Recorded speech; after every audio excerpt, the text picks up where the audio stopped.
Today, we're going to look at a 19th century samurai as if he were the ultimate leader for the 21st century AI revolution. The blueprint he created to navigate one of the biggest disruptions in history, it's basically a masterclass for anyone, anywhere, facing radical change right now. I know, it sounds like a bit of a stretch, doesn't it? But seriously, this question is more important than you think. We're living in a moment of radical, world-altering change. And, as it turns out, Japan has been here before. The man at the very center of it all was Sakamoto Ryoma. And his story, well, it's more relevant now than ever. You know, every massive transformation really begins with a shock to the system. An event so big, so profound, that it makes the old way of doing things completely obsolete, almost overnight. For feudal Japan, that shock came from the sea. Okay, picture this. It's 1853. Commodore Perry's steam-powered black ships just sail right into Edo Bay. For a nation that had been completely isolated for over 260 years, this was like an alien invasion. It shattered their entire reality. Well, today, our black ships are algorithms.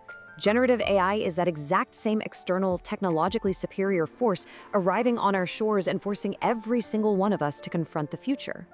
The arrival of those ships triggered a massive crisis of confidence. The ruling military government, the Tokugawa shogunate, which had kept the peace for centuries, was suddenly powerless. They were forced to sign what were called unequal treaties, and the public quickly realized the old guard couldn't protect them from this new reality. The system was broken. So, in the middle of this nationwide panic, most samurai had one of two reactions: fear or this intense desire to expel the barbarians. But Sakamoto Ryoma, who was just a low-ranking samurai, he had this totally radical idea. He saw Western technology not as a threat, but as a tool. He understood that Japan's survival didn't depend on resisting the future, but on mastering it. Ryoma knew Japan had to change, but he was smart enough to know he couldn't do it alone. The country was split into all these warring clans, so his first move was this brilliant strategic play, a lesson in what we'd now call modern ecosystem building. So you had these two main powers at the time, the Satsuma domain, they were pretty moderate and cautious, and the Choshu domain, super radical and aggressive. And they weren't just rivals, these guys were bitter, sworn enemies. An alliance between them seemed absolutely impossible. And what Ryoma did here brilliantly illustrates a modern business concept we call co-competition.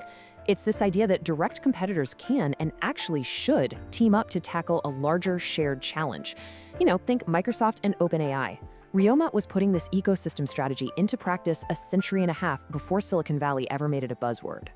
So how do you pull it off? First, he identified a common enemy: the stagnant, outdated shogunate. He made both sides see that their real enemy wasn't each other. Second, he bridged a resource gap. The Choshu desperately needed modern rifles, and Satsuma had access to them. Ryoma brokered the deal.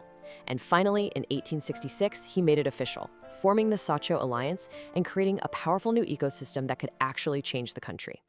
But look, just overthrowing the old system, that was only half the battle. Ryoma wasn't just a revolutionary, he was a nation builder.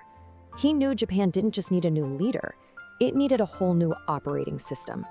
This is his legendary 8 proposals, supposedly written on a ship. And the ideas in here were just revolutionary. An end to military rule, a legislature, a constitution, and a government based on merit, not on who your father was. He was literally designing a modern democratic state. This wasn't a plan for a coup. This was the source code, the AI governance charter for a brand new Japan. Now, sure, historians debate the exact origins of this document, but honestly, that kind of misses the point. The ideas themselves, the grand vision for a modern nation, those were undeniably Ryoma's. He was the one out there evangelizing this incredible new future. So Ryoma had the vision, and he had the alliance. Now he needed a vehicle for change, an organization that can move with a speed the old clunky feudal system just couldn't match. So you know what he did? He built one. He called it the Kaientai, or the Ocean Support Fleet. Now, on the surface, it was a shipping and trading company, but really it was Japan's first startup. It was a private corporation that completely ignored feudal rank. A low-born merchant who was a genius at logistics had more power in the Kaientai than a high-born samurai with no useful skills. It was a pure meritocracy. Think about the difference. The old way was all about your birth rate. Your path was set from the moment you were born. Your loyalty was to your local lord. The Kaientai was the complete opposite. It was all about what you could do. It was a flat, mission-driven organization, and that mission was to create a new Japan. He was building a modern company culture before that concept even existed. So what was the result of all of this? Well, it didn't just work. It triggered one of the most rapid, astounding national transformations in all of human history. In 1868, the Meiji Restoration kicks off. Just 5 years after that, they establish nationwide compulsory education. By 1889, Japan has a modern constitution.